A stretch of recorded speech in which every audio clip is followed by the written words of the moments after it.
Give me my theme music.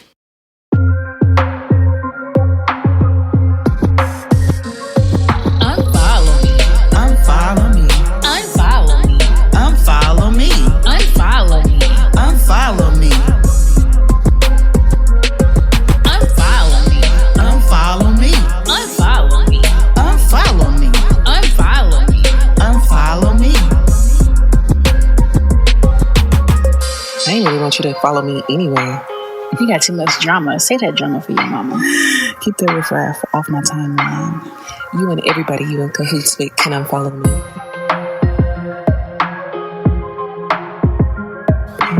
Follow us. Period. On all of them, okay? All social media. Unfollow me. Hello, everyone, and welcome back to the Unfollow Me podcast. Yes, and we have a very special guest in the house today. Can you please introduce yourself? Hello, hello, hello. My name is Beverly, and I am Brittany Munson's aunt. Aww. Yeah. I'm just here to partake and enjoy and share my journey today. We are looking forward to it. And you have a great Yes, voice for this. podcast voice. Yeah. Oh, we could learn a few things from you. Oh, snap. We're going to learn a lot of things from you tonight. Oh, snap. All right, let's get into it. Brittany, can you please be our orator? Oh, okay. Well, I already talk enough about my very awesome Aunt BJ. Like, I feel like I've talked about her quite a bit on the last few episodes that we've had.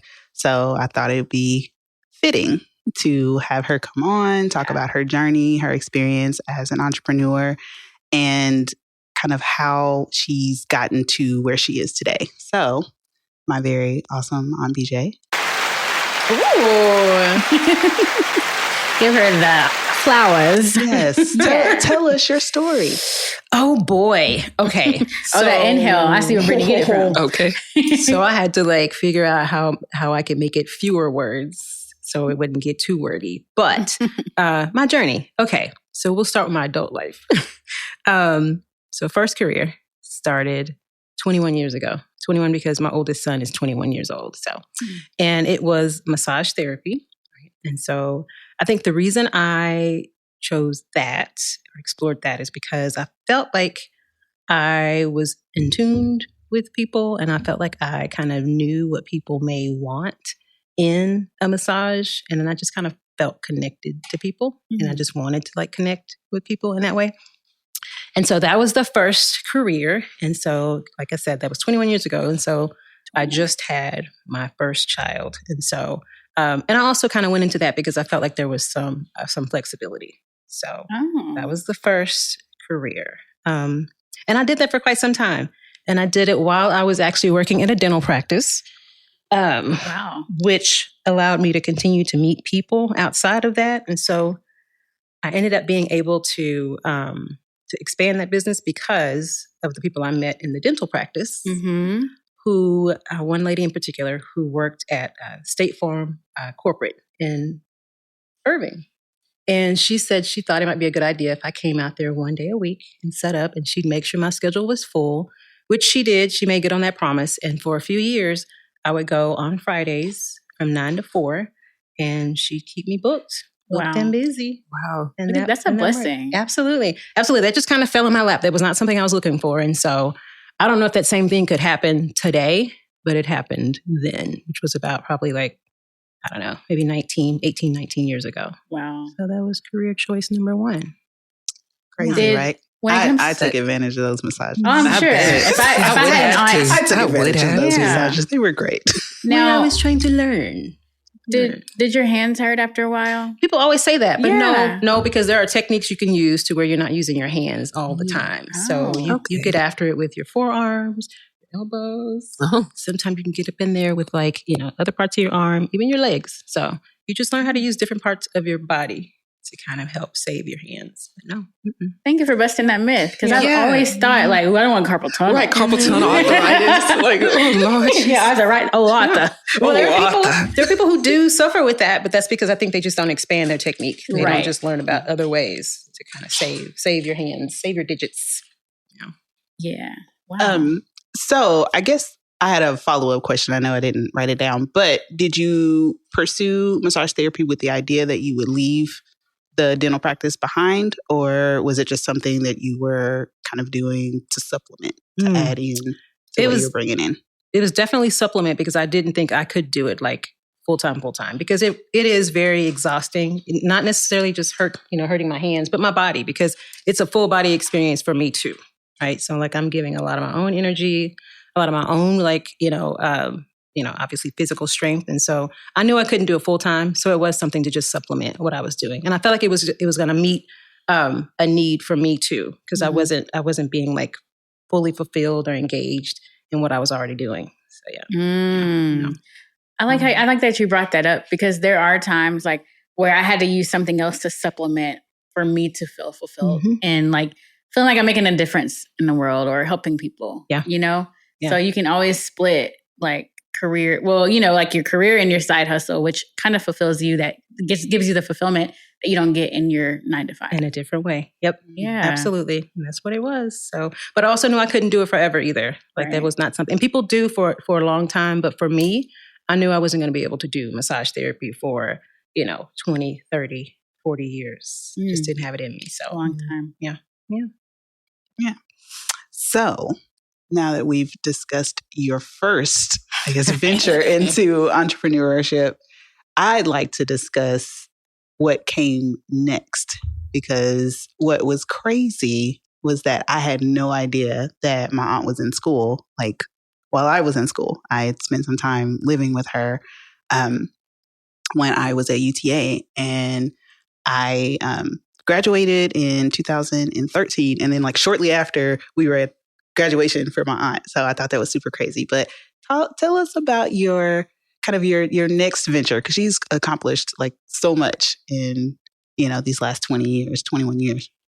Yeah. So that second career, so at that point with massage therapy, I'd only had like an associate's degree, right? And I wasn't even using what it was. But what I did learn was because in massage, like I was really big on making sure the client like fully, engaged in the experience and fully was connected, and I didn't enjoy them talking. I just didn't. And sometimes they would, and I would kind of give them a little something so they didn't feel like I wasn't listening to them. But I really wanted them to like shut down. Yes.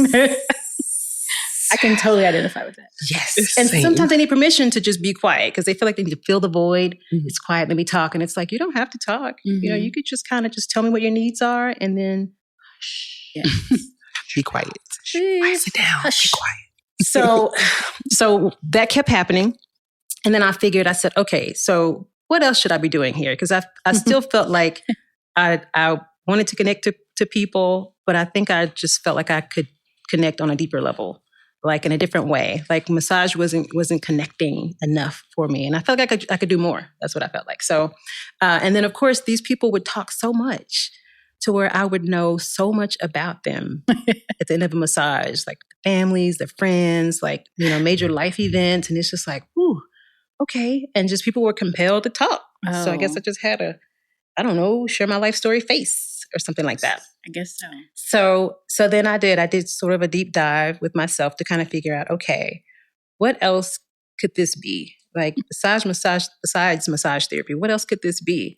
And then therapy, in that same thread, the same vein, kind of clinical therapy came up. And so intense research trying to figure out what does that look like? Because again, I only have an associate's degree at that point. And I found that it was like a graduate degree. And then even to do clinical therapy, it was like postgraduate work as well to get to that point to where you can practice independently. And so that journey started, I guess when was Jacob born? 11. So maybe 2010 is when I guess I decided to go back. And then I found out I was pregnant with Jacob. My sweet, sweet Jake. After already thinking it was going to be kind of hard. And then, then we got, pregnant. Ooh, okay, sweet baby Jesus. So anyway, it was hard. And went on to do undergraduate. And that's where Brittany was speaking to. Undergraduate degree. We graduated at the same time. However, that was Brittany's graduation, not mine. So they didn't know, and they didn't need to know because we were there to celebrate Brittany. So, but we graduated. Cue ugly cry, right? Cue the waterworks. Y'all see how much I'm loved out here? Yeah, exactly. So that was undergrad, and then I just had to keep going because it was 2 more years after that. And I was still doing dentistry. I was still administrator of dental practice, and still like very much full time there. And so there was a lot of sacrifices there because I was still having to do like professional development in that career. And so I missed a lot with Jacob. Jacob is a daddy's boy.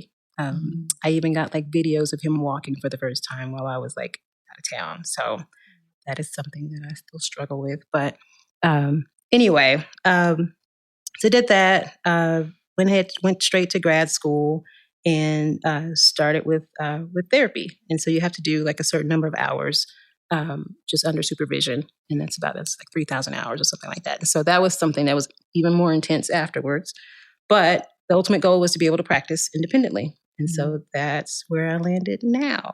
And I really, really, really, really feel like that's what I'm supposed to be doing. Like that fulfilled a lot. That connected a lot of dots for me. So that is where I think I was supposed to land. But I also think I couldn't have gotten there without the other stuff too. Without the dental office, without the massage therapy, I just wouldn't have landed there without it. So the path, the journey. Living in purpose. Right. And we did talk about that on one of the other episodes. Yeah. And all the networking and just kind of figuring out what your passion is. And I guess that deep dive work that you did to figure out, okay, this is where I need to be. Like, I think there's something to be said about that for a lot of folks that might feel a little stagnant where they are. Do more. No, I'm just playing. You're not doing enough. Dig deeper. Dig deeper. Do more. Because there are people that'll be like, oh, I just want to be an entrepreneur, but they're not doing anything. Yeah, but they feel like a 9 to 5 would hinder them, not knowing that you can meet people at your 9 to 5 that can really support your dream of being an entrepreneur and whatever you want to do. Right. Whether it's your online boutique or if you actually have a service credit repair. That you want to. Yeah, credit repair. You want to do taxes. Fold your arm. No, I'm just playing.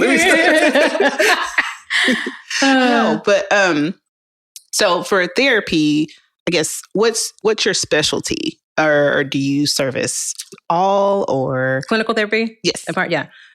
So I think most of my clients are dealing with bouts of like depression, anxiety, like major life events too. So sometimes grief. And then sometimes it's just like there's a problem that needs a solution. So it's more like sort of just kind of I don't really see them for very long. We have an issue in front of us. How do we figure it out? Chart that path, hold you accountable, and you're done. You're done with me. But yeah. I have a question. Yeah. How do you handle their, trauma issues? Do you take that home? Do you leave it in the office? Man. So there's 2 parts to the clinical therapy. I am a family therapist at Cook Children. So that's just working with the babies. Okay. That one's hard. Yeah. That one's hard because for the most part, and I'm in the mindset too, that when they come, it's like, if I could just get you better parents, you'd be okay. Like if we were in the business of cranking out parents in here, you come in here and get you a good set of parents and you are good. How old are they typically? Oh boy, they can, we have seen them as small as like 4 years old up through adolescent. And we get some adults as well. And they're misguided coming there, but we find their path and find where they're supposed to be. But yeah, those are the hardest ones. I do a lot of debriefing with like colleagues. At Cook, it's a really good space to talk to other, and you can do it confidentially and legally, if you will, talking to other therapists there about stuff. So just kind of unpack it right away. Yeah. Right away. Can't harbor it, can't cross that threshold and go home with it. Yeah. I got to unpack it. With the adults that I see in private practice, it's easier. Okay. It's much, much easier. And mainly, I think, because we might dismantle it in therapy, but we pack it back up too before you leave. Like we don't leave it. Yeah. And that's healthy for them as well as me, because I don't want to leave them on the ledge and they're in tears or they're in a puddle. And then we're like, all right, time's up. Right. Yep. You said you want 45 minutes. Yeah. So, so it's a little easier with adults, but it's intentional that I sort of wrap it up and we kind of put it in a box of some kind, and then I can walk away. But the kids, a little bit harder, but I manage for the most part. And then the others, I involve CPS. Lord. I'll be ready to fight. I'll just be ready to fight. We're saving lives. If you're listening and you need help, be sure to reach out. Yes. Yes, indeed. Please do. Also, can you plug your practice too? It's Olive Therapy. Right now I'm on a virtual format. So I just do virtual. So I can see clients anywhere in Texas. I'm not licensed outside of Texas right now. But Olive Therapy LLC, reach out to me. You can Google Grow Therapy and I'm listed under there. But my actual full name, I should say, is the long one. Beverly Lauderdale Giddings. But I promise if you just type in Beverly Giddings, all the things come up. So you're able to find me that way. But other than that, Olive Therapy LLC is the name of the practice. Okay, great. Because I know people are always looking for therapists. Yeah. Like I always see like there's a group on Facebook that's Black healthcare providers. And people are always like, does anyone know Black therapists? Black therapists. So it's a good group. If I can speak to that too. There are like so many therapists, right? And people always say, well, I tried therapy and I didn't really like that therapist. And you don't have to stick with them. There are like thousands of therapists. So it's like, if that's not a good fit, find somebody who is. There is somebody who you will click with and who you will gel with, because that's really, I think that's the really biggest part of like the therapeutic process is connecting with the therapist. You got to be able to have some level of comfort with that person. And then you can kind of open the floodgates. If you're not comfortable, you're feeling judged, you're feeling whatever, but find somebody who's your person. That's the biggest part too, I think. So, I love my therapist. Me too. I love my therapist. I have another question. So I've been looking for a therapist and I haven't found one yet. Do you have any advice on how, for everyone, how to find, like, how do you know?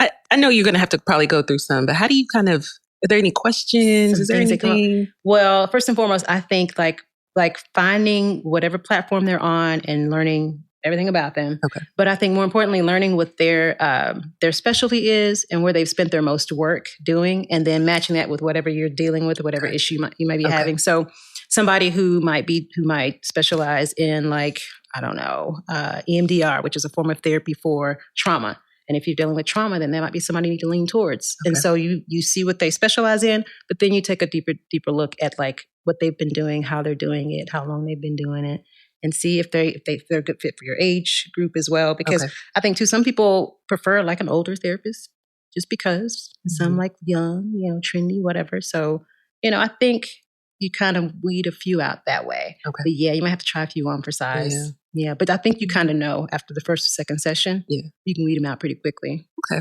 Yeah. That's good. I'm glad you're asking. Yeah. Yeah. Now, oh, no, I had another question, and I do apologize because I didn't send this to you in advance, but I wanted to, I guess, kind of discuss the difference between like a licensed therapist and then I believe like there are others, because when you go to the growth therapy, or not growth therapy, but like when you start researching and starting to look for therapists, there are people that, what is it, PLLC or? Well, that's the entity, but it's LPC. Oh, yeah, there we go, LPC. Yeah. I do apologize, but what's the difference there? Yeah. And then for those who are looking for therapy, how are they able to kind of discern which way they should go and what I guess which therapist they should seek out? Yeah, which credential might work best for them. Well, I think end game for any therapist that's taken either LPC path or LCSW or LMSW, which is social work path, is obviously to help people. Help people find their path, help people work through whatever it is they're working through. But I think their path to get there is just different, but their practice is the same, to be honest with you. So you have you have a clinical therapist, you have a licensed professional counselor, and you have, whatever they want to call themselves, psychotherapist, whatever, they're all the same thing. But an LPC, licensed professional counselor, is someone who just goes to school for counseling. Like that's the actual career path. They do most of their hours in school. And I think for social work, which is mine, we're more from a mindset of meeting people where they are. And we're also more from a resourceful standpoint. Like it spoke to me because I feel like I'm always good at helping people with what they have. like without having to go out and seek something to make it work, or go and invest in something or go do something because this isn't working. Like figuring out how you can make it work with what you have, right? And I think LPCs, I think their discipline just comes from a different angle, but they get to the same place. We're all therapists. We are, but it's just their schooling that has a little bit of a different angle. Social work, I think, is more like, to me, it's more grassroots to me, right? Yeah, for sure. Right, literally getting out of the mud. Yeah, I love it. You have any other I do. questions? Okay. Do you plan on, like, I guess, advancing in, like, I guess, what's the next step up from where you are now? And do you want to go there? Well, I am, to be honest with you, I'm tired. No, it's tired in the sense to where I've done all the things that I've wanted to do, and now I'm where I want to be. Gotcha. And so I am very comfortable with the art of saying no and doing the things I want to do and not doing the things I don't want to do.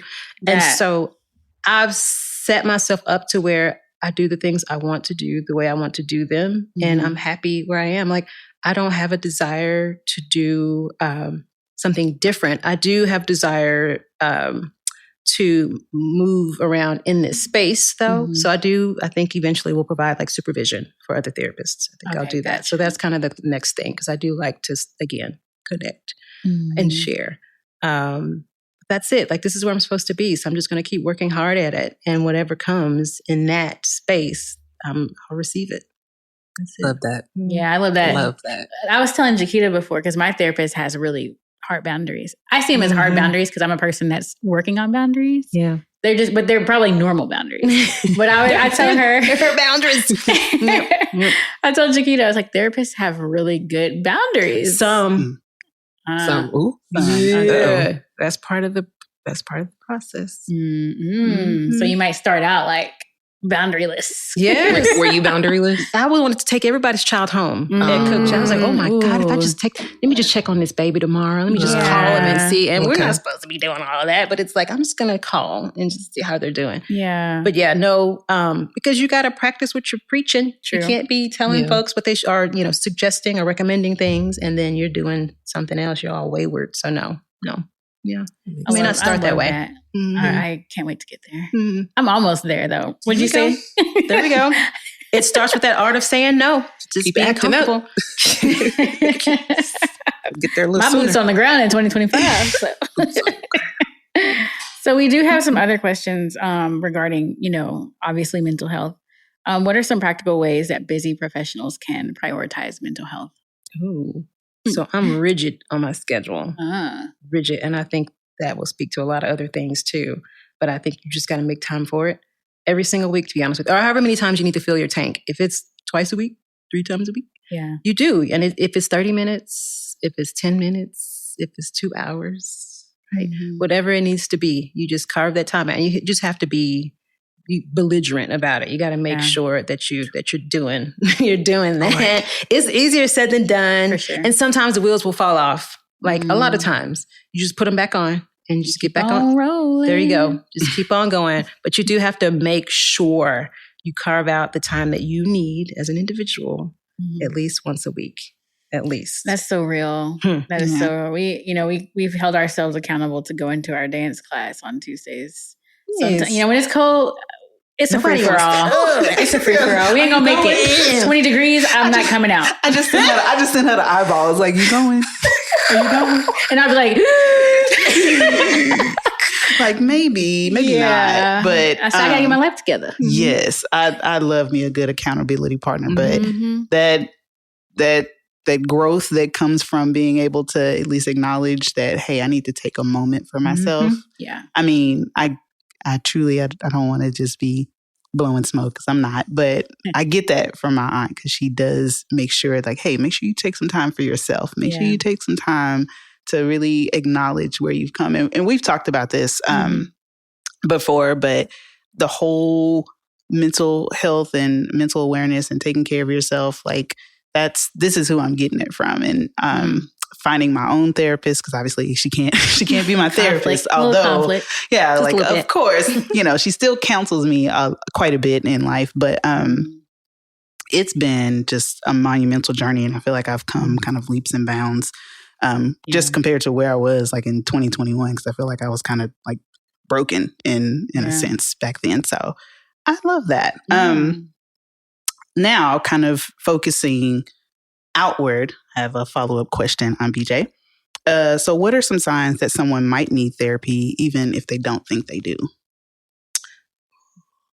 That's a thing when your stressor or your issue or your challenge is interrupting your daily life. If it's showing up for you on a day or most days, then that's a sign.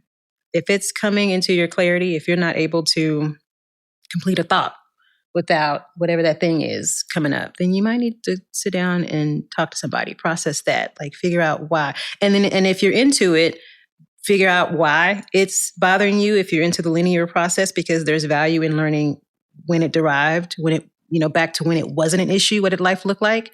And then how we get here and how we get back to when it wasn't an issue or what life looked like before. So when it starts to interrupt your daily life or most days, when you don't have the clarity that you had before because it's showing up all the time, that's when I think. Wow, that's good. Yeah, when it's a big distraction. Yeah. And I guess for people who are caring and thinking about others, friends and family, that's important. Yeah. Like if you recognize that it's always coming up in conversation or it's always taking away from their ability to complete a thought or complete an action. So livelihood. I love that. Yeah, I love that. Big. So now, like the follow up is like, girl, you need therapy. Okay, like how? What I'm hearing is like how? Me that. Yes, how else? You're not like you just need therapy. Like something like softly approach that. Like that. Hey, have you considered talking to somebody? Oh no, that's what it is. It's like when you and your friends, you no longer judge people. Now you're just like, oh, they have trauma that they have not dealt with yet. That's what it is. They just need therapy. That's all it is. Yeah. So it's like, what's that soft way? Like, obviously, we're all friends here. It's like, girl, you need therapy. But then for those who you aren't that close to, it's like, how would you approach that? Like, do you think therapy would work for you? Or do you think therapy will work for your child? Because that's also something where I feel like, and this is just me because I'm a person that doesn't have children. I love, taking or looking after and being with other people's kids. You know what I mean? Like my nieces and stuff. But it's like, if from a person that is not a parent, but that is also like trying to be helpful to someone else, like, hey, how, like, I don't know how you're going to receive this, but I think you guys would benefit from, some therapy or helping. So I worry, like I'm open the question to everybody. Like, how would you approach that? How would you recommend you have that conversation? Because sometimes it gets really sensitive when you talk about mental health and then assuming that something's wrong with somebody when in truth, they might just be having a bad day or what have you. But yeah. True story. So first of all, I don't think you should say, hey, you need to see a therapist. I don't think that's a good way to do it. But I do think, first off, like if this is somebody you're not close to or you don't see often, like a check-in. Check in with them. Ask them how they're doing. And if you do feel like in your heart of hearts, they could benefit from therapy, you might share that you see a therapist. And you might share what you've gotten from that, experience, right? And just so it kind of plants a seed. But I don't think you should ever like suggest it to anyone. I'm all in the mindset of helping people get there without telling them. Like it needs to be their own idea. Like they need to have a buy-in. Like and that's inception. That's even something I tell clients, even if I've been with them for a long time and they could probably tell you, I don't have your answers, you do. Like it's my job to go 3-4 layers deep, ask the questions to help you get to what you need to get to. But you know what you need. Like we know what we need. It's the part, it's getting there. It's the accountability. And it's even like, if you don't think you know, because it's buried somewhere, it's my job to get it unburied. It's my job to help you uncover what it is. And so that's my part in it. But yeah. So I don't know if you should just tell them like, hey girl, you need therapy. Girl, like, you're giving me therapy vibes, but no. It's like, and that's something like, as much as I love to joke, that's not something that I want to joke about, especially when I feel like it would be beneficial to the person receiving it. So I just thought that'd be a good question for me to put in my pocket. And, Yeah, that's a good question. Yeah, it's like, because now I feel like, I'm walking poster board for therapy. I'm like, it works, everybody. You got to try it. But, well, see, everybody and you're may somebody not feel that way. who's okay with like self-disclosure. So if you are okay doing that, then yes, absolutely. Listen, this is what I went through, or this is how I'm feeling after or while I'm in therapy. Like, hey, just saying, that's how it's working for me, girl. Yeah. And mental health is a real big topic these days. And I don't think anyone, well, I won't say anyone, but most people now, they see it as a normal thing to have a therapist. And you're not looked at, it's not like a stigma anymore as much as it used to be. Definitely. So I don't think people would get offended. Especially in the Black community. Yeah. A lot more Hispanic, of us. Asian, like you'd be surprised, like, That's really good. Yeah, because I would be like, oh, well, maybe. I mean, I don't think about it, but I'd be like, oh, well, maybe you should go see a therapist. But if you're coming from that place of concern and care, I think people can receive it. If you're that person, like if that's just where you come from, and it's not being like facetious or vindictive, then I think it's okay. But so there's relationship limitations. Like you have to either really know that person, or they have to be comfortable with you or trust you, or. Yes, and you just kind of read the room, if you will. It's like, but I think people are kind of course, getting more open to it, and then it's like, I don't know, like I feel like it's just so normal to have a therapist, and I don't know that. I guess people in my community, even if we're not very close, I always hear people say like, okay, everybody could use a therapist, or everyone needs a therapist. What do you think about that? Absolutely. Because I don't think you should seek out therapy only when things are hard. Either. Right. Like I do think there's value in having a therapist when things are going great, because you can take that information in, you can get those coping skills, you can kind of, fill your toolbox for when you're not going through, because it's hard to receive things when you're going through. So if you can go in there and pack it in while you're doing okay, you're stable, things are going pretty nicely, then I think that that's also a really good idea to like seek out therapy when you don't like feel like you're spiraling. Yeah, right? Proactive. Be proactive. Absolutely. And the sessions don't have to be heavy. It's just like, man, let me tell you what went great today. Like, oh my gosh, like I reached a goal, whatever. Yeah. And so you need those to kind of pull from when things aren't great. I remember last week when I actually did pretty good. So today's not great. That's interesting though, because people don't think about the good things. Like my therapist, she'll be like asking me what like happened that week, and I'm like, oh, well, I did this, and she's like celebrating. I'm like, we're not here to talk about that though. I'm here to lay this heavy on you. Nitty-gritty. I got people that get to it. I was like, I guess I'll sandwich it in. We'll start with the good, but you about to get hit with this bad. That's what it is. Get ready. Strap in. So have your smile right now, but you better be working. And that's okay. Yeah. That's okay. It is. But I love that though, because I never thought about that perspective as like, you can talk about good things in therapy. I'm always thinking of like the healing and the processing. And I guess that could be part of a healing. Yes, absolutely. So, very cool. I never thought about that. Yeah, you need that stuff to feel good. You need some feel good stuff. You like you said, sandwich it in, because you got the heavy in the middle. You need to put some good on the ends.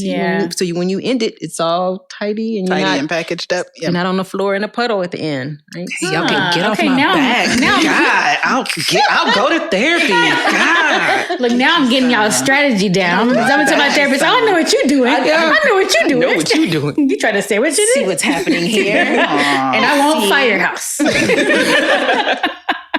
That's funny. Wow, I just learned so much right now. That was good. Yeah. But wait, there's more. There's more. So we have yet another. It's like yet another. Yes, that's right. My favorite. Yes, your favorite. So right. My aunt, who's also my realtor. Realtor. Let them know that's how it's supposed to be pronounced. Realtor. Yes. Come on, girl. Yes. And as much as we talk about real estate and all the things, I just knew I had to have MBJ. So MBJ. Hello. Come on. Tell us about your journey into real estate. Talk about it. Let me tell you what therapy didn't offer. It didn't offer the challenge, right? So there is like a challenge, a side of me that likes to be challenged. No, there's a side of me that likes to win. And a side of me. Me too, girl. Me too. That's it. And just to be better than the other person. The next person. Yes. The next person, right?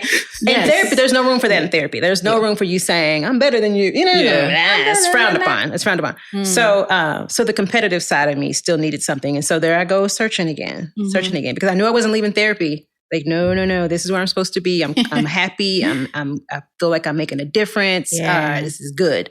So then it was like, what do I like to do then? Because this thing to fulfill this doesn't have to be my everything, my breadwinner, so to speak. It could be what just fuels the rest of the void for me. And one thing I can do is go look at houses all day, every day. However, educator, you can speak to this. Real estate is almost none of that. It's almost none of that. Yeah. But it does fulfill that competitive side. Like, here's the thing: whoever knows the contract best wins. Yep. That's it. Yep. That's it. So if you but there was parts of real estate I did not know about when I dove in, because I went in there thinking, oh, I get to go see all these houses and I get to like help 2 people minutes in that house. And then you'll look at 12 more. But that's great. That's great. That's great. awesome. We love it. We love it, guys. Let's look at It's all our the favorite. Let's look at all of them every day. The whole all weekend. 20, all over the Metroplex. Yeah. Yes, Come pick me up. because you said you just wanted to be in North Arlington, but here we are in Dallas. We're in Dallas. Anyway. We're in McKinney. Okay, cool. Great, guys. Oh, nah. I had to quit. But we love it. We love it. So no, that was it. So it's like, I still do enjoy it because what I did say I wanted to do was work with first-time home buyers, because I think it still plays into, I like sharing information. And I dove into like the first-time home buyers, like everything that was out there for them. And I just love like trying to educate them on that. It's like, you don't think you can buy a house? Yeah. Let me tell you, like how many about this things. program. Yes. It's like you can, and some, a lot of people are still like, no, I'm still not ready. And that's fine. But it was just like sharing the information, and there are parts of it that fill that void of like competition. And it is like, when you get to the nitty gritty of the contract part of it, or they get into the close part, that's the part that's really, yes, it's nerve wracking. But then when you make it through, Is it like a thrill? And the check clear. Yes, you just be like, how many days? Anyway, but so that window of time is when it really does feel awesome. Yeah. Is it like a thrill that you get? It is a thrill. Okay. And then too, you speak to this too, you really get to, like, if you're doing it right, you get to know these people really, really well. Yeah. Yeah. I mean, Too well. You like get therapy. to, just like therapy. No, like it really therapy. is. See? Oh my gosh. We deal with divorces, new marriage, dead, like heirs. Fighting over, you know what I mean? Yeah. Oh gosh. All of that. It is All up in their therapy. business. I'm telling you, I've had to refer a couple of clients who at this point haven't purchased a home, but I saw in them the need for therapy. And just in talking to them, not telling them, but they know what I do for a living. And they eventually are like, hey, do you know somebody? I'm like, yes. I mean, finally. I do know someone. I do. Let me point you in the right direction. Yeah. And those people, and they went, but I also think that they'll eventually get back around to me in the home buying process, but they needed that first. Yeah. So there's value in kind of knowing when somebody needs something else too. Like, what, you're not ready, right? I think you need to not be ready right now. So that's good.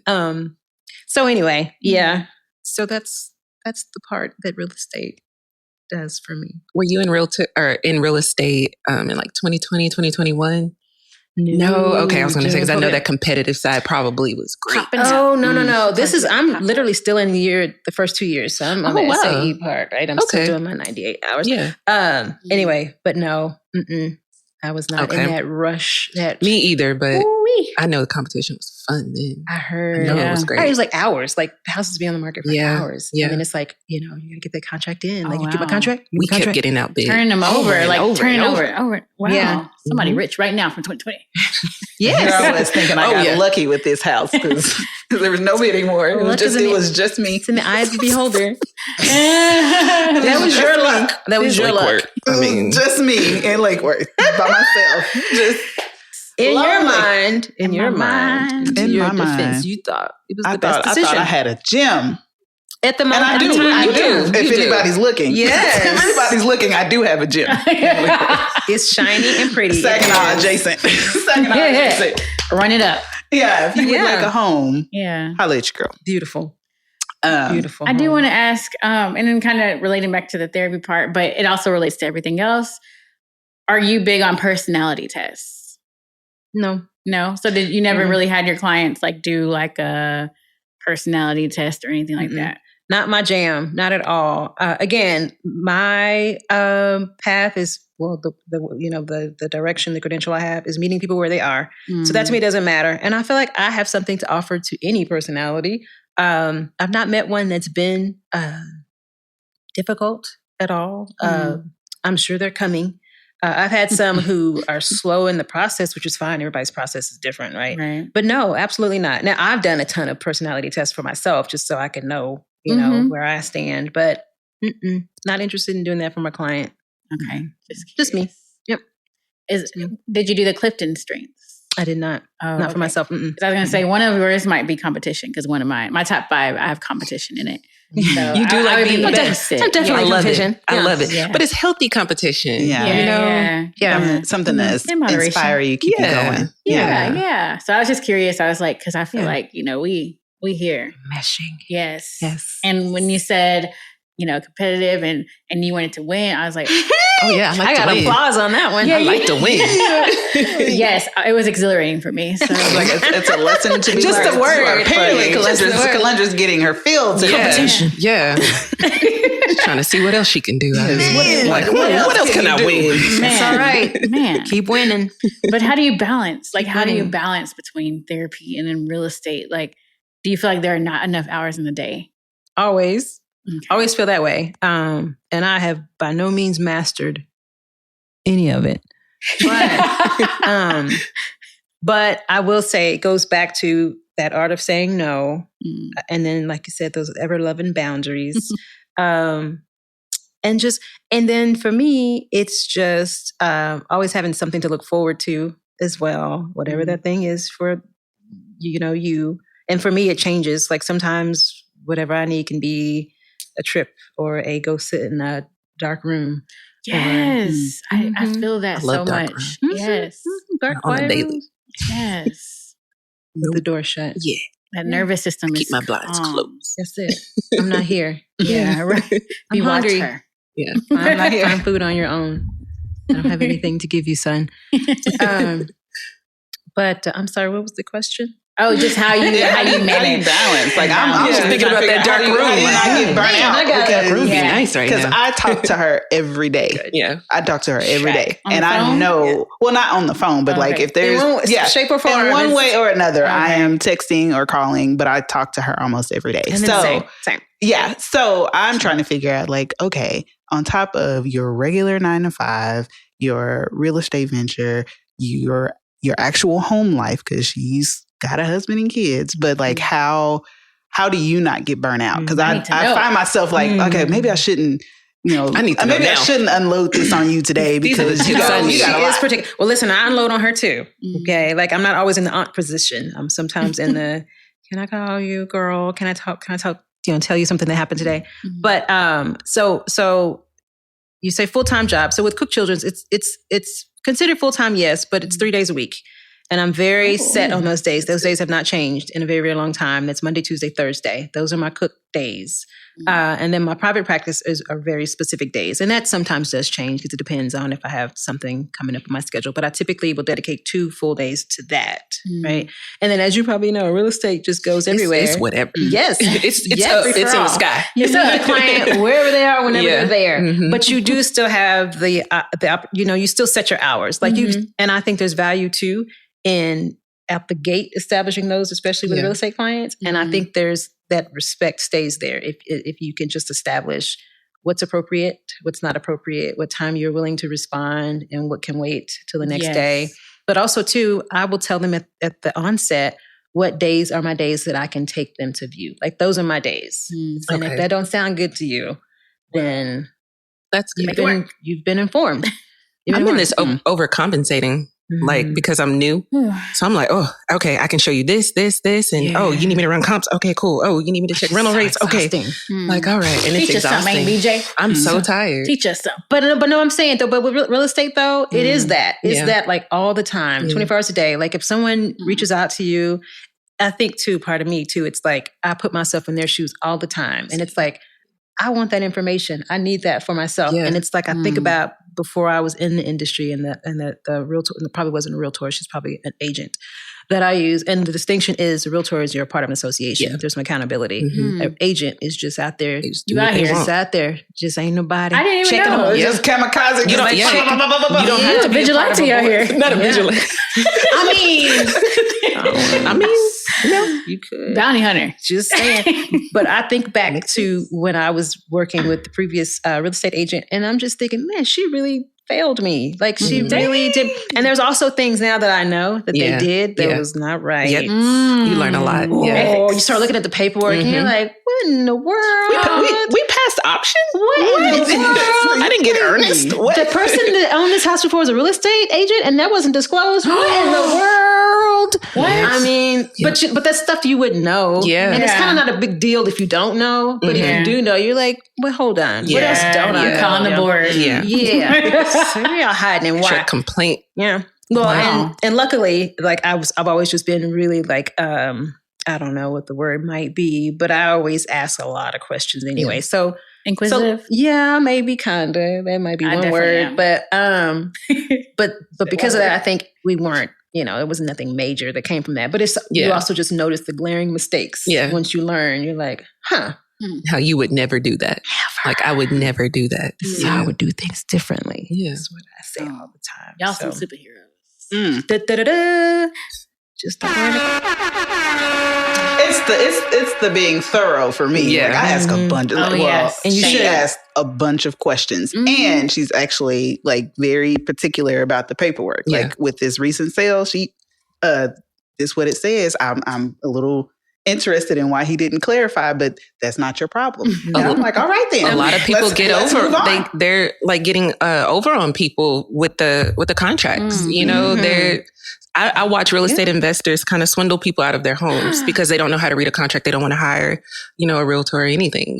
So they're getting swindled out of their homes, or they're not getting, support, proper support. So Yeah, don't know what they're signing. yeah, happens all the time. And then the benefit to having that realtor and then working with somebody who thinks they know what they're doing is, their language. Like there was language in the contract, and speaking to this sale specifically, to where he shot himself in the foot despite his face because his language wasn't right. Yeah. And I was like, okay, that's the language you want to use?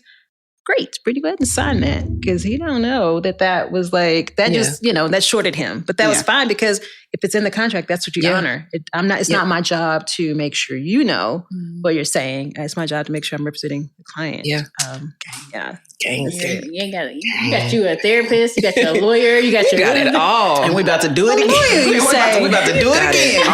And BJ said, "A lawyer." You say, "Oh, law school." No. 2020. I had thought about that, but 2028. that is not my gift at all.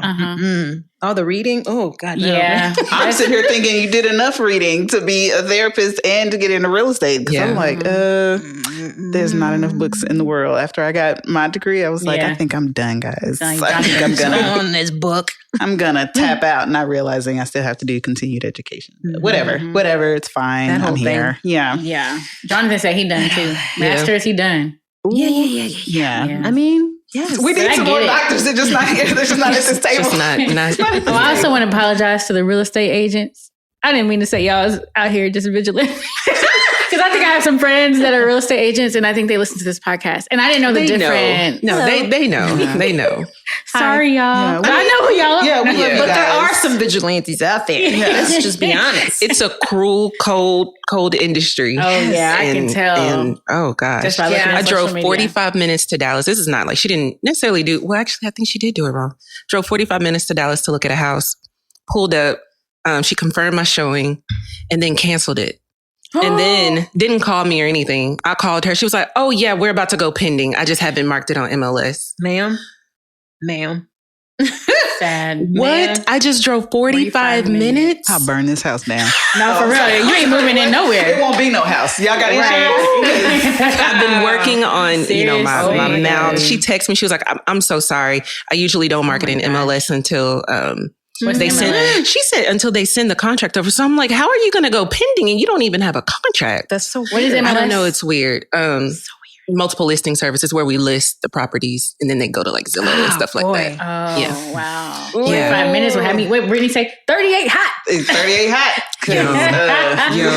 Somebody's going to reimburse me for my time, my gas, my feelings at this moment because Emotional distress. Somebody needs to give me a burger and stat. I'm hungry. A burger sound. But I had a whole imagine that attitude. happens a lot, but it does not make it any less frustrating or doesn't. annoyed. It's like, it makes you want to like just call the agent out, over and over and over. Hey, we still good? We still good? We still good? Yeah. It's just too much. But That's- you don't have time to do that. Right. Yeah. Right. Oh my time to do that. goodness. That's cutthroat. That's something I don't never want to do. Well, And I like to do a lot of different I things. like to do a lot of things. but not That ain't one. one. It ain't going to be because, look, I ain't going to last. Yeah. I'm curious to know, how do you balance spirituality in therapy and real estate? Do you bring a little bit in each one? When I was looking for a therapist, I'm gonna find one. When I was looking for one, I got to see if they were like Christian, if they use faith-based techniques and things like that. Is that what you offer? And then do you use it on the real estate side too? A little bit, but I don't advertise it. Right? Okay. So I do still want to keep it just kind of a blanket, open Right. or whatever. Right. But once folks start to work with me, it does come out, Okay. right? And they have the option to opt out at Right. that point or whatever. But I'm not beating them over the head. I'm Yeah. not listing, that I'm of a certain faith or anything like that. But but personally, for me, if I'm just being honest and candid here, I don't, go to church on a regular, but I am a spiritual person, right? I think I do a lot of spiritual thinking and just kind of dive into that area on my own. And that's just me, right? It's not everybody's journey. It's not, but no, it's not something I really advertise. And I think with clients with real estate, it comes out. Okay. It comes out. Yeah. It's not something I sock away or hide. Yeah. Okay. Not at all. Do you find yourself analyzing people? Like, I know we kind of talked about that earlier, but Diagnosing. do you, Diagnosing, if you will. because I have a clinical therapist. In my first session, we did a diagnostic. Do you do that? Do you do the just for diagnostic? people in general, or just with clients? both. With clients I want to know and if you then do it in your head. Yeah. I got to know that one. Can I speak to that? You know what your mom said to me when I was first finished school or whatever? She was like, and she was telling me about something. She said, You're not analyzing me right now, are you? And I was like, something they tell you in school, though, is not to do that to family and friends. Like, to make a conscious effort not to always be thinking, oh, I know what's happening here. Yeah. Maybe are you meeting that criteria for that Bipolar. diagnosis, right? No wonder you act like that. Man. So, no, I really don't. I think I'm really good at just not doing that and just listening as a person. When it's family and friends, it's just listening as a person. Now, I'm offering some therapeutic, perspective, maybe, but not diagnosing, because that can change your relationship. That can change your dynamic too. So For sure. You want to keep it, keep family, keep friends, friends. But with clients, absolutely. The first session, absolutely, we do that. We do an intake. I actually have them do an intake prior to it, so I want to know what brought them there, kind of what they've tried, what they felt like works, what they feel like doesn't work, and then we do take a little deeper dive with some of their symptoms. Yeah, and we kind of, but I don't provide like a formal diagnosis, but we do talk about the symptoms and what they're alluding to. And then if I feel like I should involve another practitioner, then I'll do that too. Yeah, but I also will say I'm not somebody who's let's see, like, I'm not big on medication out the gate. Right. That's not something that I would just say, go do it. I really think talk therapy is something you should try for a little bit before you go into medication. So, yeah. What about the strangers in the store? You see somebody arguing or a child cutting up. Do you think like, oh man, they must be? I don't know if you can answer that though. I don't know. Oh yeah. Okay. This ain't specific. I want to know about the strangers. Well, because again, go back to the kids. It's different with the kids, right? So different. And it's almost always a parenting thing. Yeah, almost always. Now there's genetics. There's some predisposition. There's some risk factors. Zayden is not my fault. Whoa! I am raising him. Look at Dante. I didn't do nothing to that baby. I love my baby. I love my baby. He's sweet.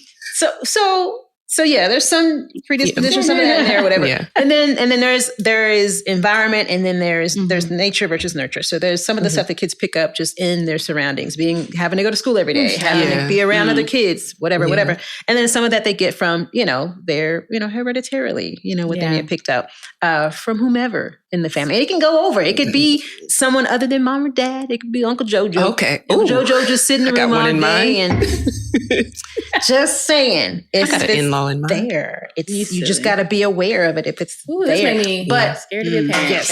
Yes. When I see parents at a store, I almost always identify what that issue is. Because a lot of times it's the way the parent is reacting to that child. And there's a lot to do with energy too. Like for those with babies, when they were small, when you were like frustrated or whatever, they've just made it worse because they followed that energy and they start crying. You're like, oh my God, I'm about to die. I'm gonna die. I'm gonna die if you keep crying. So I almost always will just be like, boy, if they would just like maybe, walk away, or if they would like, give that kid options. And I know a lot of people don't do gentle parenting, but sometimes there's value in like, the kids don't have a lot of options. Like kids don't have a voice a lot of times. Like, 1 and 2 year olds, even up to like adult, adolescent, they don't have a lot of choice in what they can do in life. So giving them choices too, I think helps. Give them some control. Right. And again, some people may not be open to that. But I love that. Yeah. I am open to I that. gentle parent. I beat them every now and again. Just a little bit. Gentle parent. Just a little gentle parent. Just a little belt here and there. Just to remind you. Most of the time it's a threat. But just to remind you who's in charge. I did have a, like when in my 20s, I think my second boyfriend, his mom was a therapist and she and I had a really good relationship, but she did test me a little bit. She gave me this paper and it had a tree and she's like, hey, color this. Oh my God. So she did tell me what it was about. She goes, this is what I give. Cause she was like in the social work arena. She was doing her dissertation to get her doctorate. Okay. But she was like, here. So she gave us both the little paper. I colored the tree. And I'm not an artist at all. Like, I'm horrible when it comes to coloring, but I did put the little bark in the tree.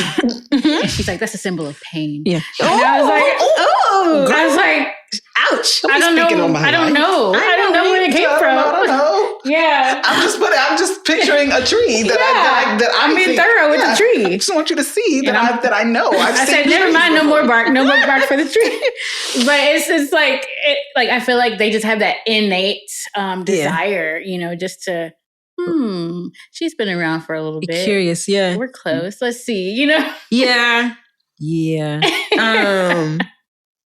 I guess I do that. Okay. So for example, here we go. When you say it that way, my oldest, who's 21, I think I do a little bit of that with people he chooses as a mate. Because part of that is like, you're his parent, you're the mom, you want the best for your kid. And so even if you weren't a therapist, there are things you're still doing to figure out, is this person okay? Right. Are they, that's true. Up for the challenge here or whatever. And then of course, as a therapist, then I do use a little bit of just, I go 3 layers deep. That's where you get it off. 3 layers, just 3. That's all I need. The 3rd layer, I'm like, So how long is this going? Is that intimidating for your son and for whoever they decide to date? I feel like I'm very approachable, and because I worked on that. Okay, Brittany, I'm smiling because I worked on that. Okay, but there was a time where I probably wasn't very nice about people who I did not particularly like, where I just struggled with like just putting on airs. But then I also know that there's no peace in that, and it's more energy to carry that.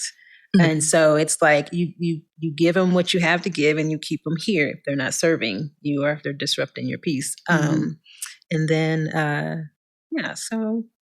Because you have sons. I do. 2 boys, 13 and 21. Yeah. Both quite handsome. Like it's a dating app. Okay. They're both very handsome. They're Let them know, ladies. Let them know. They're good looking boys, is all I'm saying. That Mhm. 13-year-old, he's sprouting up. He's very handsome. He says the girls just really like him. Mm. Somebody's gonna get choked. Y'all getting psychoanalyzed Sorry. tonight. Well, they're not around. We just talk. We talk a lot about it. I said, well, what do you say when those girls are saying they like it? He's like, I don't say anything. He's like, I'm not even into that. I said, okay. Mm. Let me know when you are. Right. Let me know when you get into that. My Yeah. Jake is too cool. Jacob is too cool for He's just for not girls there. right now. He's not there he's yet. not there. He's still Yeah. playing video games, playing basketball, Living his best life. I want him to Yes. stay that Innocent. way. Yeah. I want him to stay that way. But you can Innocent. tell as he gets older, as his voice gets deeper, and he's like, even like the way he dresses, I'm like, oh my God, he's a grown up now. He's got his own, and even like with Dylan, like they didn't. That was one thing I always let my kids do. Like I gave them some sort of, kind of, I don't know. I let them do a lot of things that probably parents wouldn't let their kids do. I gave them options. So I would let them, it wasn't hard to let them dress themselves. That's a battle I don't have to fight. Right. What do you want to wear? That's one thing I can let you do. One less job. Not the snow boots. So we have the snow boots with the shorts through the summer. That was fine. Right. And then we have the other who would wear a fedora and wind pants. That was fine. And women. It's fine. That was his way that was his expression, and that was not hurting me. So, Walking through like With the fedora on. sit down, all that noise. Yeah. Tipping the Sit hat. down. It's funny. Mm. That's interesting. I forgot what the though. question was, but I hope I answered it. Oh, I answered just it. asked if you like had that innate desire to kind of low key analyze, Yeah, for the people that might be coming into the life, yes. Oh, for sure. Sometimes, I get that. Mm-hmm. I feel like we've talked a lot about therapy and Yeah. real estate. We touched on massage therapy, but also, my aunt did CPR. She did CPR and first aid with my mom. Yes. And I loved how thorough you were with just creating a business plan and like how you and my mom kind of attacked like having clients and doing classes, and eventually I come on board. But yeah, like tell me how that came about, because that kind of just came out of nowhere, and all of a sudden I saw my mom lugging mannequins, and I'm like, where you going? It's happening. Well, that came to me also in the dental practice. Is at one point I was a dental assistant, and you had to have CPR as just had to keep it current. And I thought, well, these people are like charging me $50 for this class, and it's like not even a big deal. And so it was really and truly just an opportunity to make money. It was so easy, and then it was a way to like. Obviously, with my sister, I really just enjoyed us doing it together. That was just fun. Fun and easy, to be honest with you. And that's really what that was. It was nothing more, nothing less. Fun and easy with my sister. Easy. I know, that's why I did it too. It was fun and easy, and you can make a little extra money. But my mom, I feel like she just had kind of a knack for it. She's always smiling, and she's good with people. Yeah, she's really good with people. Yeah. Me, I'm like, here go this test, man, and let me know when you finish. Let me know when you finish. I mean, I'm much nicer now, guys. I promise. But in the beginning, I don't know. She's done the work. On the last episode, you was like, I don't know. People in the gym can't, come talk to you. I'm much nicer now when there's money involved. Oh, Okay. Yes. That changes things. Here. Yes. Yeah, it makes sense. But like now we are getting pretty close to the end. I think we've discussed everything that you've done and accomplished, and well, I'm sure not everything, but like we've hit the high notes, which we didn't talk about my kids that much, but okay. Well, career-wise, okay. Career-wise, but everything's fine. I think like the last question, and I feel like, and y'all correct me if I'm wrong, but I think it's kind of for our audience though. It's like for those who are still trying to juggle their professional 9-to-5 that keeps them insured, that keeps their bills paid, but that want to feel that need, that desire to make a difference. Like, what would be your encouraging word to them? Ooh, like my thing, super simple. Obviously, do it. Do it. But moreover, before that is research the wheels off of it. Like, figure out how it would fit into your life as it stands. Like, what's required of whatever that new thing is. Like, what would it have you do Monday through Friday or Monday through Sunday? Like, what does it look like? Like, what does it look like when you wake up in the morning? Where will you make time for it?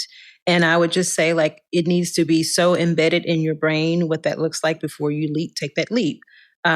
If you're going to do it along with something else, right? If you weren't doing it maybe with something else, I might just say, try it, do it, see what happens, right? If you fail, then you know that, okay, not that way. Let me try it this way, right? It's a learning process. But I will say, if you're trying to incorporate it, learn as much as you can about it, all the way down to what it looks like every day. Yeah. And write it down. Write it down. Make it write it plain. down. Yeah. Or volunteer somewhere. Yeah. Ooh, yes. You know? Yes. Yeah. Shadow somebody, volunteer, go do it. Go do it as best you can in that capacity. Baby steps too. Like, I feel like if you can't just dive in immediately, then take the first step. Always. You know. So Always. For sure. I think that's good. amazing. Yeah. Thank you, ABJ. Thank you, MBJ. Everybody's ABJ now. Okay. Sort of. And Y'all watch Beverly. it. Sort of. Y'all Listen watch it now. now. Beverly Lauderdale Giddings. Giddings. Y'all take that information With and do with it Olive what you will. Therapy. Olive Therapy. Olive Therapy. Yes. LLC. Olive, like OLIVE. Yes, Olive stands for What peace. brokerage are you with? I'm with One West Real Estate out of One- Mansfield. But we One service West. everywhere. What size? Service all your needs. Everywhere. One stop shop. You can go to therapy. You can go look at houses. Get a little Okay. massage. Just a little shoulders. no. A little quick stroke. Wait, I'm not touching on No, nobody. okay. We're not touching No on massages. No massages, That guys. could get weird. No massage. No Like massage. my realtor was rubbing on my shoulder. Trek. I got Then she told me to come to therapy. I didn't ask for it. I don't know. I just noticed But you she was sensed I was Yeah, she tense. just would not. You look just a tight. little not. Sensing the tension. Yes. I mean, I was, but I didn't want her to touch me.